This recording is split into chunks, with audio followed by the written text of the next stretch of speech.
Ibig sabihin, halos 1 sa 3 Hapon ay senior citizen na. Dahil dito, unti-unti nang nababawasan ang mga kabataang nagtatrabaho at nagsusustento sa kanilang ekonomiya. Ang birth rate ng Japan ay bumaba na rin sa 1.26 na isa sa pinakamababa sa buong mundo. Para mapanatiling balanse ang bilang ng kanilang populasyon ay kailangan sana nila ng 2.1 na birth rate. Noong 2023, mas lalo pa itong bumaba at umabot lamang sa mahigit 700,000 ang mga ipinanganak na sanggol, ang pinakamababa sa kasaysayan ng kanilang bansa. Ayon sa mga eksperto, kung hindi agad makakagawa ng paraan ang Japan, posibleng bumaba pa ng kalahati ang populasyon nila pagdating ng taong 2,100.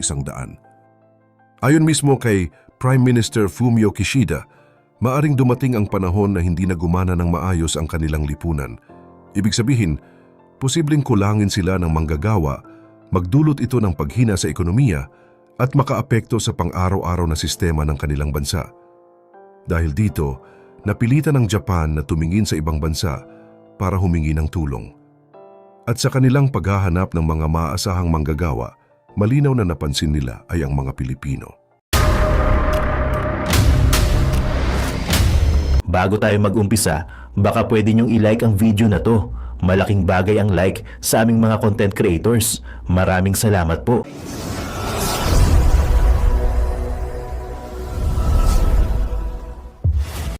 Eto ang Japan, nagsalita na mga babayan.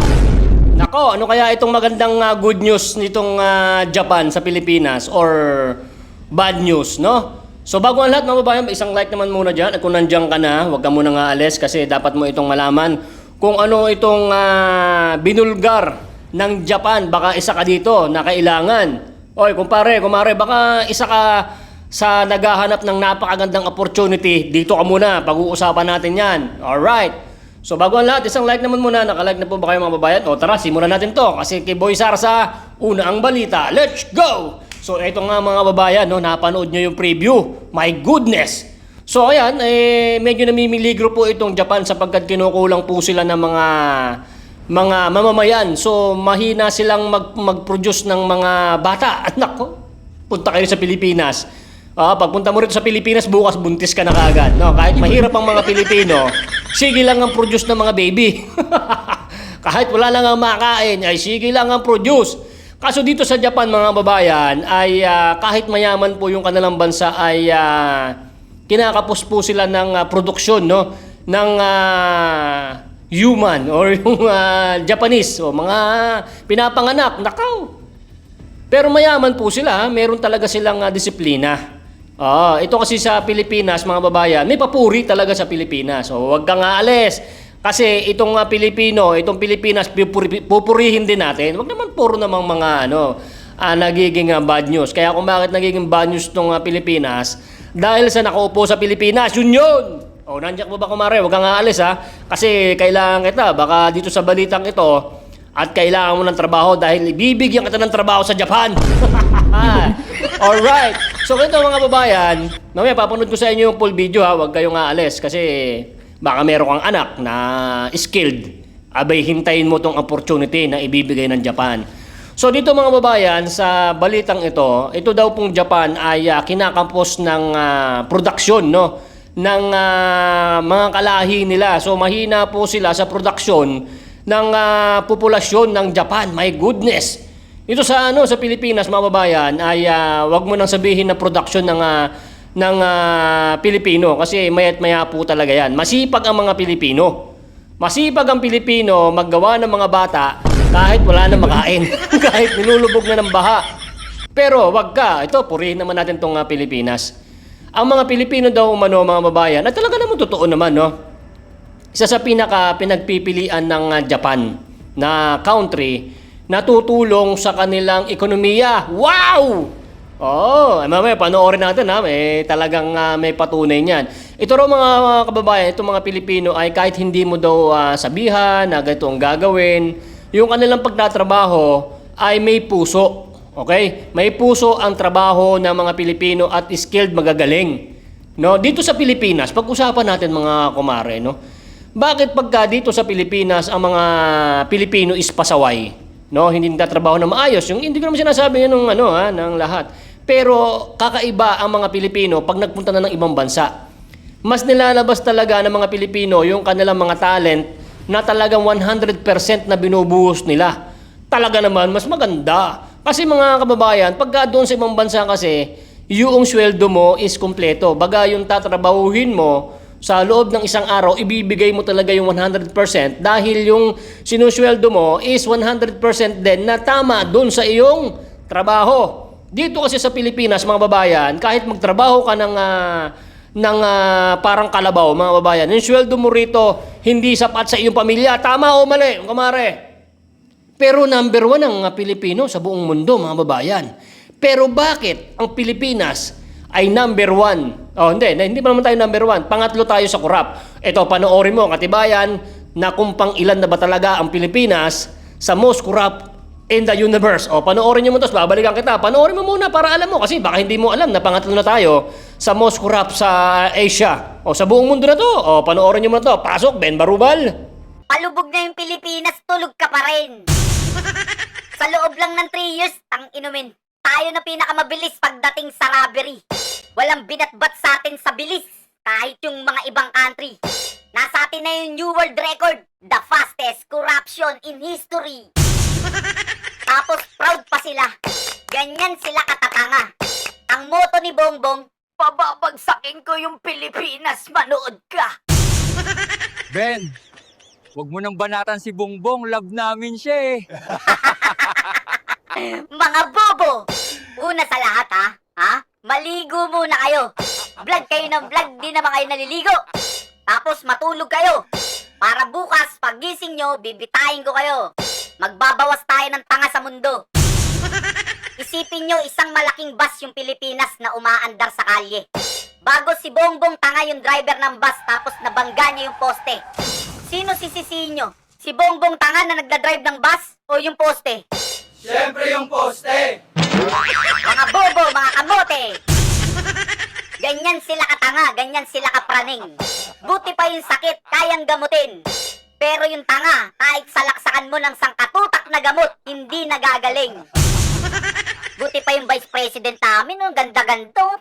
Matalino, no? Maganda po. Di katulad nito, mukhang tanga, inutil, bobo, walang silbi. Katabi niya na yung magnanakaw, hindi pa inuuli. Paano? Isa rin siyang magnanakaw eh. Ben, O bakit? Pangit. parang awa mo na, tigilan mo na kami. Maligo muna kayo para matigil na to. Hanggat di kayo naliligo, hindi kami titigil dito. Kaya yung mga ulo nyong walang laman, di na nadadampian ng sabon, nakatubig eh. Tapos yung mga suot nyong I love BBM nung eleksyon pa yata yan eh. Kaya nililibag na pati mga utak nyo eh. Yun! Napanood nyo, mga kumare, no? Alupet, na. Eh, alam nyo kung bakit po nagiging ganyan ang Pilipinas, yung nagiging hindi maganda ang paningin sa atin ng mga Pilipino dahil nga po sa namumuno sa Pilipinas is napaka-corrupt. Alam nyo, talagang napakagaling po ng mga Pilipino. No, kahit ako, I'm an electrician. Seaman din ako pero hindi ako nakasampa ng barko. Napaka-daan libo na ubos ko. Kaso hindi talaga para sa akin ang pagbababarko. Kasi pagka hindi talaga ukol, hindi bubukol. Kahit gawin mo pang napakaubos mo na ng maraming pera dyan. Pero at least, seaman pa rin ako dahil kompleto ako ng mga papeles. Pero doon sa ibang bansa, gagawin ko yung aking nalalaman, yung aking talento na 100% igugugol ko sa kumpanyang pagtatrabahuan ko dahil kompleto ang benepisyo, maganda ang sahod, malaki ang sahod, makakaipon ka, makakapagpagawa ka ng bahay. Dito kasi sa Pilipinas, mga babayan, totoong realidad, no? Magtrabaho ka na magtrabaho dito, yung ATM mo nakasangla every night. Ang liit ng sweldo, mga babayan. Mabawasan ka pa ng tax, tapos yung tax mo, kukurakutin ng mga demonyong kawatan. Sa mga nangyayari ngayon sa bansa natin, mga babayan, no, yung mga Pilipino, wala, napipilitan lang pong magtrabaho. Every day and every night kasi may overtime yan. Pag uwi mo ng bahay, no, ay kulang din ng sweldo mo. Magkano lang naman minimum. Kailangan mo mag-overtime ng halos para kang maging kalabaw, para makaipon ka, makabili ka naman ng kahit washing machine. Ganon. Pero sa ibang bansa, mga babayan, kahit magtrabaho ka doon na talagang trabahong talagang ibibigay mo yung puso mo ay sapat dahil maganda ang sahod. Bakit sa Pilipinas hindi magawa? Dahil nga po sa mga nakaupo, mga demonyong kawatan.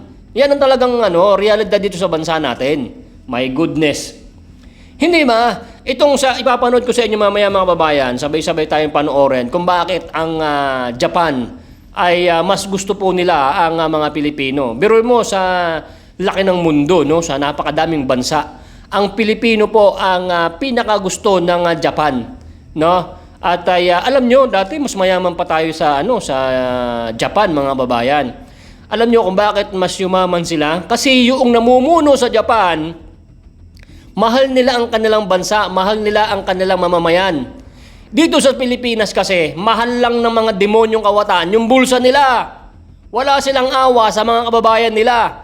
Kung mahal talaga ng mga demonyong kawatan ang Pilipinas at mga mamamayang Pilipino, yung paggawa nilang flood control, hindi nila gagawing ghost project. Putang ina! O, di ba? Yun ang yun ang ating pinaglalaban sa ating pagiging DDS, yung tirahin at banatan ang mga demonyong kawatan na umuubos ng pera ng kaban ng bayan at hanggang ngayon walang napapatunayan at walang nakukulong sa mga demonyong kawatan diyan sa paghihiring na yan. Dahil ang mga nag-iimbestiga kasabwat, hindi ba? Nakakasawa ng panoorin itong mga demonyong ito sa paghihiring na yan. Nakapaikot naman din kasi diyan yung mga mastermind. Biruin nyo si Tamba, gagawing state witness, punging ina, di ba? Ilan lang kayo, 3 lang naman kayo na namumuno dyan sa mga budget na yan Tapos ito si BBM, sasabihin, dahil sa akin, naibunyag ang mga demonyong kawatan. Kung hindi mo pinirmahan yan, at sa dami ng confidential fund mo, imposible na hindi mo malalaman yung mga magnanakaw dyan sa gobyerno. My goodness. Hindi ba mga kababayan, nakakasama po ng loob ang nangyayari sa Pilipinas. No, biruin mo, hindi ba tayo naiinggit? No, sa Japan, tulad ng Japan naman pinag-uusapan natin Marami ng mga Pilipino na nandun, marami mga classmate, mga subscribers nandiyan sa Japan, shoutout kila Mama Miho, ayan, yung mga kababayan natin. Ang gaganda ng buhay nila. Samantalang dito sa Pilipinas, magtae ka man dito ng dugo dahil kakatrabaho, hindi ka makakaipon. Hanggang tatrabaho ka rito, ay yung ATM mo nakasangla, punyeta. Hindi ba? Totoong buhay yan. Magtrabaho ka rito, magaling ka talaga na sa professional ng iyong trabaho. Wala rin mangyayari. Iisipin mo pa rin magpunta ng ibang bansa at yung ibang bansa ang gumaganda, ang bansa nila dahil ang mga Pilipino ang gagaling gumawa. Yun ang realidad. Hindi ba? Ang mga Pilipino rito magagaling. Makikita mo naman magaganda ang mga gawa, may mga magagandang mga struktura, pero ang mamamayan na nagtatrabaho, tanong mo sa kanila kung magaganda ang buhay nila. Konting porsyento lang gumaganda ang buhay nila. Pero pag ang mga Pilipino na dali mo pa sa ibang bansa at maganda ang sweldo, wow, yung bansang pinuntahan nila mas uunlad. Samantalang ang totoong bansa nila, ang Pilipinas, ayun, lumulubog. Di ba? Puro utang. Kita nyo, pang ilan tayo? Pangatlo. Abay, hintayin nyo pag number 1 pa tayo. Nyeta. Hindi ba? Yan ang good news ko sa inyo mga babayan. Yung Japan nagsalita na, kailangan nila ng maraming Pilipino. Kaya yung mga anak nyo, mga babayan, mga kumari ko, pag-aralan nyo ng welder, engineer, architect, dalhin nyo lahat doon sa Japan. Yung Japan na lang ang paunlarin natin, yung Pilipinas wag na. Nyeta, wala puro kurakot ubos ang pondo. Hindi ba? Kaya mas maganda, mga kumari ko, yung mga anak nyo, pag-aralin nyo, padala nyo sa Japan. Pag nakita nyo sa, tanggapan sa Japan, wag nyo nang patagalin. Anak, sige, punta ka doon. Wag ka na magtrabaho sa Pilipinas. Kasi ang liit ng sahod dito. Alam nyo ba, sahod dito sa engineer na nagtatrabaho sa Soler? Electrical engineer. Yung isa pang engineer, yung nagano ng mga building. Alam nyo magkano ang sahod? 14,000 to 18,000. May 25,000 pa. Depende kung gaano ka nakatagal. Punyeta, tamapos ka ng engineer. Magkano sahod mo? 14,000. My goodness. Andon, nagpuntahan na sila sa iba-ibang bansa. Hindi ba? Yun ang lugi ng Pilipinas. Yung mga magagaling na mga inyehero dito sa Pilipinas, nawawala, pumunta ibang bansa. Kunyeta, bahala kayo sa Pilipinas, kahit ako naman ang engineer. Tang ng Pilipinas yan, bayaan ko na yan. Ba't ako magtatrabaho dito, napakalit ng sahod. Tapos kinukurap pa. Hindi ba? Yan ang totoong realidad mga babayan. At kung bakit tayo palubog ng palubog, hindi magandang ang Pilipinas dahil nga sa namamalakad at namumuno sa Pilipinas. Dati, Tatay Digong, umokay na. Siyempre, hindi naman siya pang matagalan. Hindi ba? Hindi naman pang matagalan ng pag-upo. Kaya sana, sa susunod na eleksyon mga babayan, huwag tayong titingin sa may pangalan. Kasi yung may mga pangalan na yan, sila ang mga kurakot, nyeta. Di ba? Diyos ko, alam nyo, luging-lugi na talaga tayo sa ating paghahanap buhay kasi napakaliit ng sweldo, di ba? Ang liit ng sweldo, hindi na tayo makaipon. Kada December na lang, pagka-turn month, saka tayo nakakabili ng isang washing machine na kahit pa paano, brand new. At yung mga anak natin, na ililibre natin sa mall pagdating ng December. Pero pagka oras ng trabaho, na hindi pa alam ng December, magtiyaga sa noodles at sardinas. Hindi ba? Yan ang totoong buhay. My goodness. Yan. So mga babae, itong magandang balita. I-save nyo itong video na to at yung bandang huli ng ating video, panoorin nyo. Dahil kung meron kang anak na nag-aaral ngayon, inhero kung ano man, electrical engineer o welder, ihanda nyo ang inyong mga anak. Una-unahan to kasi mangangailangan po ang Japan ng maraming mga tao, mga magtatrabaho sa kanila. Dahil po mismo sila ay kinukulang na po ng populasyon.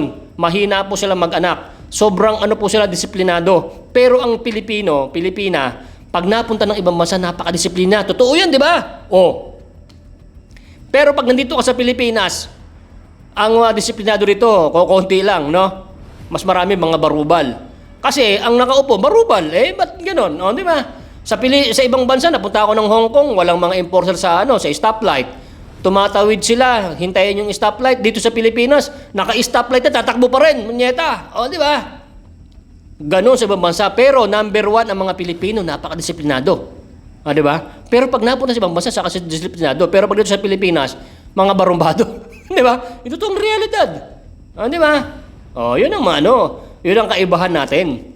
Pero ang Pilipino, number 1 pa rin talaga. Yung puso, dignidad sa trabaho, mapagmahal sa trabaho, pati sa amo mapagmahal. Andyan ang Pilipino. Maaasahan mo yan. Totoo yan, di ba? Totoo yan. Shoutout sa mga OFWs na nagtatrabaho sa ibang bansa. Yung mga sponsors ko, nagcha-charity ako, shoutout po sa inyo. Ganyan sila, umuunlad sila. Di ba? Kung dito sila sa Pilipinas, magtatrabaho, mamamatay na sila, hindi pa sila nakabili ng sariling bahay. Di ba? My goodness. Daan-daan dito, rough road. Taka ng EDSA, lubak-lubak. Punta kayo ng Hong Kong, halos itiles na ang karsada, munyeta. Dito kasi, kinukurap yung bawat paggawa ng karsada, dadaan naman din sila. Lahat sila, merong komisyon, punyeta kayo. Ha? Hindi na kayo sabi nga ni Senator Marcoleta gaano ba kadaming pera ang kailangan nyo para tumigil na kayo mangurakot, punyeta kayo? Hindi ma. Walang kasiyahan ng tao. Wala silang pakialam sa mamamayang Pilipino, importante mapuno ang kanilang bulsa at mapakain ang kanilang pamilya ng masarap at around the world. Grabing politics na to, no? So ganito mga kumare, mga kumpare ko, save nyo itong video na to, i-like nyo, tapos share nyo. Dahil darating ang panahon, yung mga anak nyo, kailangan ng Japan. Kailangan. Doon tayo magtrabaho sa ibang bansa, wag dito sa Pilipinas. Hindi ka naman asenso rito Kung ang trabahador ka lang dito ng mga construction, wala. Gutom ka rito. Napakamahal pa ng bilihin. Napaka-traffic pa. Mamamasahe ka pa. Di ba? Pagod ka na sa traffic. Nyeta. Di ba? So, shoutout sa akin mga kumare dyan. So, panoorin nyo tong video na to. I-save nyo yung video na to. At kung nag-aaral yung anak mo, i-ready mo sa Japan, okay? Sa Japan tayo. Huwag tayo dito sa Pilipinas. Pag nagbago ang Pilipinas, saka tayo dito. Pero habang hindi pa tayo nakakapag-abroad, trabaho na rin tayo dito. Tiis-tiis na lang din. Kaya mo na, kahit nakasangla yung itim, mabalate, kumakain tayo ng maayos, di ba? Kahit uro, sardinas yan, kamoting kahoy, kamoting noodles, ang ulam natin dyan, okay lang yan, importante. Hindi tayo gumagawa ng masama. So okay, kung nagustuhan mo itong video na itong mga babayan, don't forget to like. Tapos sabay-sabay tayo, panoorin itong huling video ni Kaalam PH and subscribe na rin siya. Ito yung good news ko sa inyo. Nagsalita na ang Japan, pero good news sa mga Pilipino. Pero bad news sa mga demonyong kawatan. Pangatlo tayo. Tara! Panoorin ito itong video. Hanggang sa dulo panoorin mo, Marge, Okay, shoutout po sa inyo mga OFWs. Okay, panoorin mo na! Let's go! Kilala ang Japan bilang isa sa mga pinakamaunlad na bansa sa buong mundo. Mayroon silang matatag na ekonomiya, mataas na antas ng teknolohiya, at kilala rin sila sa disiplina ng kanilang mga mamamayan.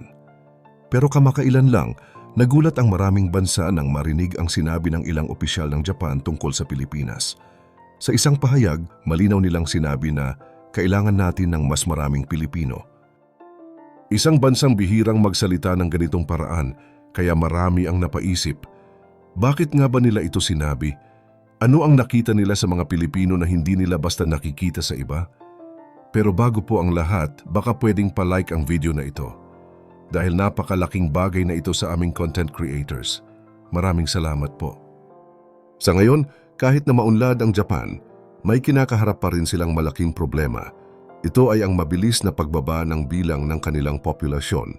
Ayon sa datos ng Ministry of Internal Affairs ng Japan, halos 29% ng kanilang mamamayan ay matatanda na at may edad 65 pataas.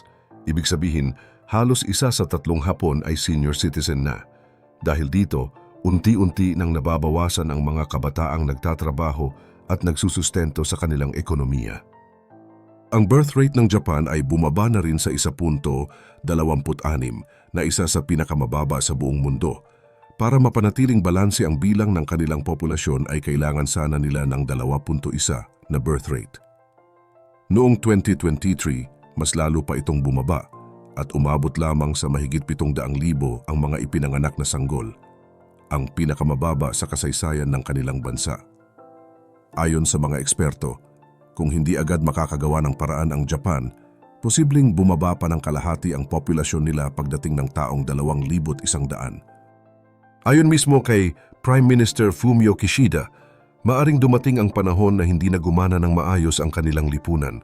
Ibig sabihin, posibleng kulangin sila ng manggagawa, magdulot ito ng paghina sa ekonomiya at makaapekto sa pang-araw-araw na sistema ng kanilang bansa. Dahil dito, napilitan ng Japan na tumingin sa ibang bansa para humingi ng tulong. At sa kanilang paghahanap ng mga maaasahang manggagawa, malinaw na napansin nila ay ang mga Pilipino. Hindi na bago para sa Japan ang pagkakaroon ng mga Pilipinong manggagawa. Marami ng taon na nagtatrabaho roon ang ating mga kababayan bilang mga nurse, caregiver, factory worker, technician, at engineer. Ayon sa ulat ng Japan International Cooperation Agency, kabilang ang mga Pilipino sa mga pinagkakatiwalaang dayuhan sa kanilang bansa. Napansin ng mga Hapon na bukod sa kasanayan at sipag, may kakaibang ugali rin ang mga Pilipino. Marunong tayong makisama, may malasakit sa trabaho at tapat sa ating tungkulin. Kahit malayo sa pamilya, ginagawa pa rin nila ang lahat para maayos ang kanilang gawain. Ito ang dahilan kung bakit labis ang tiwala ng mga Hapon sa mga Pilipino. Kaya nang sabihin ng ilang opisyal na we need more Filipinos, hindi ito simpleng pahayag lang. Isa itong pagkilala sa kakayahan ng mga Pilipino at sa mabuting ugali na dala natin saan man tayo mapunta. Para sa kanila, hindi lang basta manggagawa ang hinahanap nila, kundi mga taong may malasakit at puso sa trabaho. Isang opisyal pa mula sa Japanese Ministry of Health, Labor and Welfare ang nagsabi, Filipinos are hardworking, respectful, and have a level of empathy that fits perfectly in our aging society. They don't just perform tasks. They care deeply about the people they serve. Sa simpleng pahayag na ito, malinaw kung bakit espesyal sa Japan ang mga Pilipino. Ang respeto, dedikasyon, at malasakit ay mga katangiang hindi natututunan sa paaralan o sa training lang. Ito ay likas na sa pagkatao at kultura ng mga Pilipino. Sa paglala ng kakulangan ng manggagawa sa Japan, napilitan ang kanilang pamahalaan na baguhin ang isa sa pinakakonserbatibong patakaran nila, ang immigration policy. Matagal nang kilala ang Japan bilang bansang hindi agad tumatanggap ng mga dayuhang manggagawa. Sila ay maingat at mas gustong umaasa sa sarili nilang mamamayan. Pero dahil sa patuloy na pagdami ng matatanda at kakulangan ng kabataang nagtatrabaho, napilitan silang gumawa ng pagbabago. Noong 2019, inilunsad nila ang Specified Skilled Worker Visa Program. Layunin nitong makakuha ng mga foreign workers sa mahigit 14 na industriya, kabilang na ang construction, caregiving, agriculture at hospitality. Sa madaling salita, ito ang paraan ng Japan para madagdagan ang bilang ng mga taong magtatrabaho sa kanilang bansa. At alam mo ba kung sino ang nangunguna sa listahan ng mga bansang pinagkukuhanan nila ng mga manggagawa? Tama, ang Pilipinas. Ayon sa datos mula sa Immigration Services Agency ng Japan, ang Pilipinas ay isa sa mga pangunahing pinagmumulan ng skilled workers sa ilalim ng SSW program.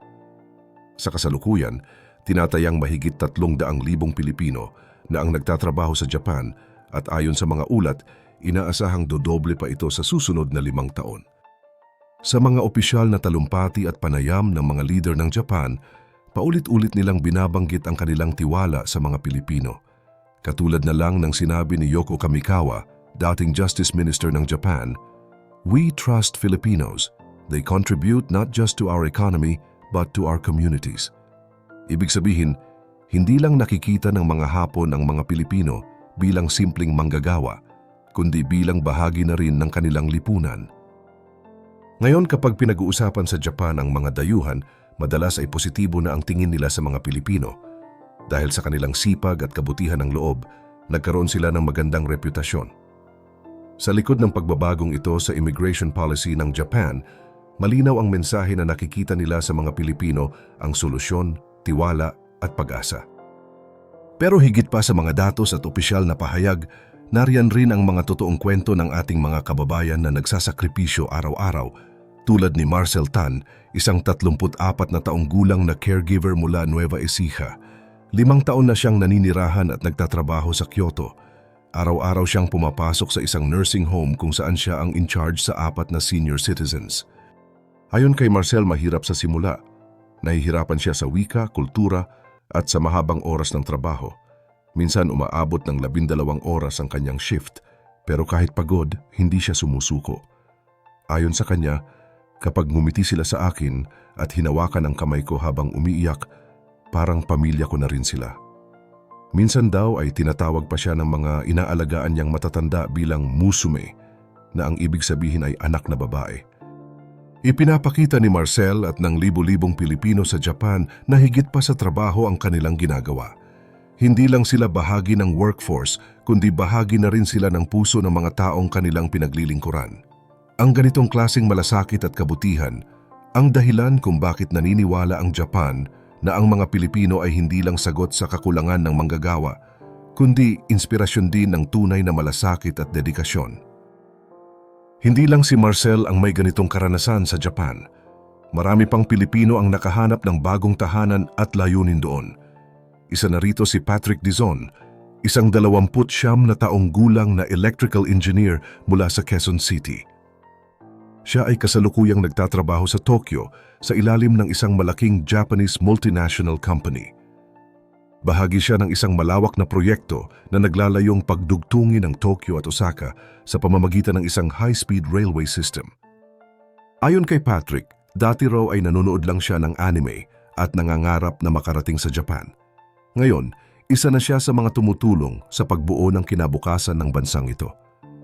Bilang engineer, hawak niya ang responsibilidad sa safety systems ng linya ng tren na isang napakahalagang bahagi sa isang bansang kilala sa disiplina, precision at reliability. Hindi biro ang pressure na dala ng kanyang trabaho, pero sa bawat matagumpay na test at sa bawat papuri mula sa kanyang mga Japanese superior, nararamdaman niya ang respeto at pagtanggap sa kanya bilang profesional at bilang Pilipino. Ang mga kwento ni Marcel at Patrick ay ilan lamang sa libu-libong Pilipino na tahimik na gumagawa ng pagbabago sa Japan. Hindi sila lumalabas sa balita at hindi rin sila sikat, ngunit sila ang bumubuo ngayon sa bagong mukha ng bansang iyon. Sa bawat araw na lumilipas, patuloy lang nilang pinapatunayan na ang Pilipino ay maaasahan, marunong makisama at may malasakit sa kanyang kapwa. Habang lumalalim ang ugnayan ng Japan at Pilipinas, mas tumitibay din ang tiwala at respeto sa pagitan ng dalawang bansa. Mismong si Ambassador Koshikawa Kazuhiko nagsabi na, "Filipinos are partners, not just workers. We believe in their future." Ang mga salitang ito ay nagpapakita ng pagkilala ng Japan sa mga Pilipino bilang katuwang nila sa pag-unlad at hindi lang bilang empleyado. Bilang patunay ng lumalalim na koneksyon, nagtayo na rin ang Japan ng mga language training centers sa Pilipinas. Layunin nitong matulungan ang mga Pilipinong gustong magtrabaho sa Japan upang mas madali nilang maunawaan ang wika at kultura ng bansa. Mayroon din silang mga scholarship program para sa mga kabataang Pilipino na gustong mag-aral at magtagumpay sa Japan. Kung dati, ang pangarap ng isang Pilipino ay basta makapunta lang sa Japan, ngayon ay iba na. Ang Japan na mismo ang lumalapit sa atin. Sila na ang humahanap sa ating kakayahan at sa ating puso. Mula sa mga Pilipinong tagahanga ng anime at Japanese food, ngayon ay mga Pilipino na ang katuwang sa pangangalaga ng matatanda, sa pagpapatakbo ng mga pabrika, sa pagtatayo ng infrastruktura at sa pagpapalakas ng kanilang ekonomiya. Ang mga Pilipino ay hindi na lamang mga manggagawa sa Japan, kundi mahalagang bahagi na ng kanilang kinabukasan.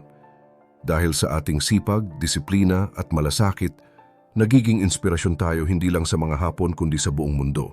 Ama naming Diyos na makapangyarihan sa lahat, salamat po sa iyong pagmamahal na hindi nagmamaliw. Sa gitna ng kaguluhan sa aming bansa, turuan niyo po kaming magtiwala sa iyong hustisya at hindi sa hustisya ng tao. Linisin niyo po ang aming mga puso at ituro niyo po ang tamang daan ng katotohanan at pag-ibig.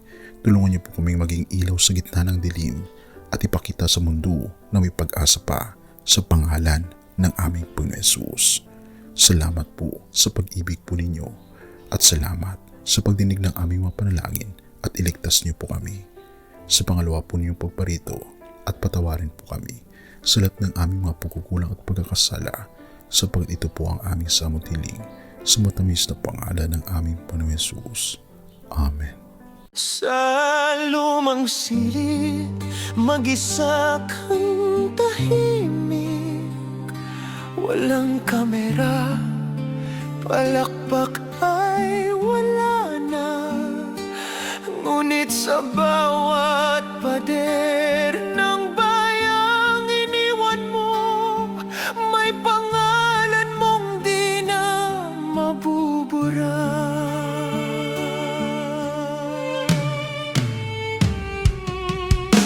Minsan kang naging balikat ng mahihina, kalaban ng takot, kakampi ng masa.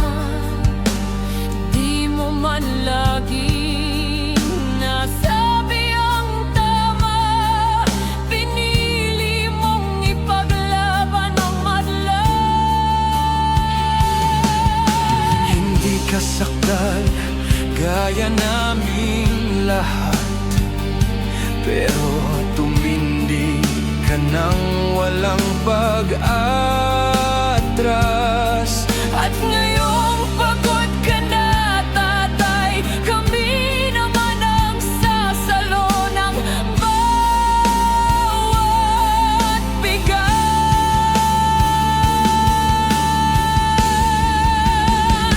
Hanggang sa dulo, ikaw ay mahal. Kahit papagod na ang iyong katawan, tatay, salamat sa iyong paglaban. Ngayon, kami naman hanggang sa dulo. Di ka namin iiwan. Ang kwento mo'y dala ng bayan.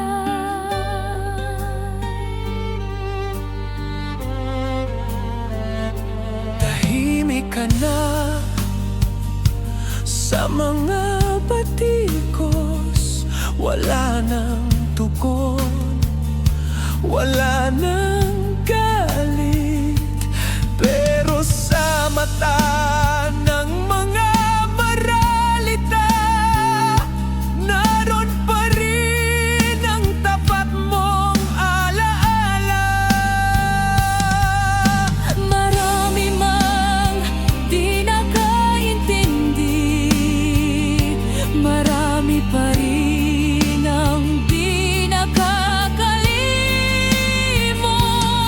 At ngayong wala ka ng kapangyarihan,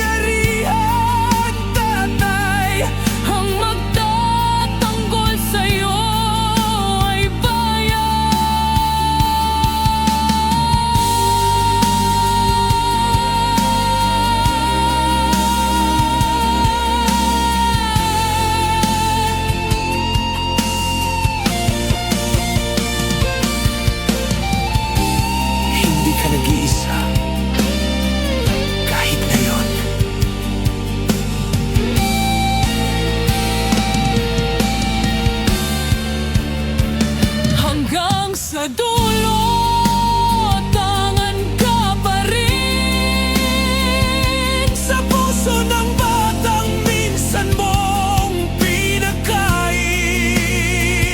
Hanggang sa dulo, di ka nag-iisa.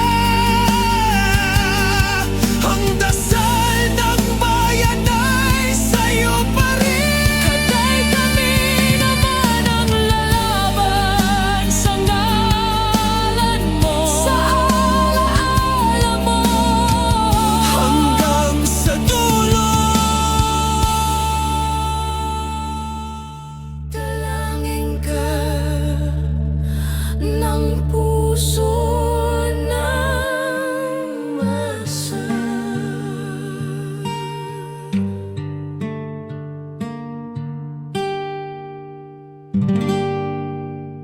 At yun na nga mga kababayan, ano na ang masasabi mo? Kung mayroon kayong hinaingat komento patungkol sa balitang ito, please comment down below. Pag-uusapan natin yan sa comment section. At kung nagustuhan nyo ang video, ay huwag kalimutang mag-like at i-share na din para mas marami pang makaalam at umabot ito sa marami sa ating mga kababayan. Maraming salamat po. Mabuti pa ang sardinas, may label. Eh tayo, wala. Oo nga pala. Nay, ito na yung bayad ko sa'yo sa ano. O, kunin mo yung isa. Isa muna. Iyan, no? Tapos, isa pa. Di ba? 4 dapat na sardinas, eh. O, yan. 3 na. Pang-4 na sardinas. O, okay na.